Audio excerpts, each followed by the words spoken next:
Taip, pasirašėme naują sutartį su LTU Aquatic asociacija, pratęsėm bendradarbiavimą ir pats asmeniškai esu visų plaukimo rinktinių, visų amžiaus grupių vyrgydytojas, kur tikrai paskutiniu metu daug skiriam dėmesio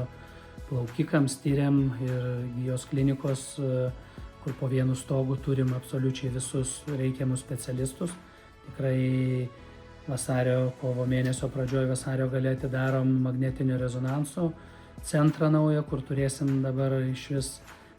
kas liečia traumas ir diagnostinius dalykus, absoliučiai viską po vienu stogu, nereikės kažkur tai siuntinėti ir tikėkimės, kad kažkiek prisidėsim prie plaukimo vystymosi Lietuvoje.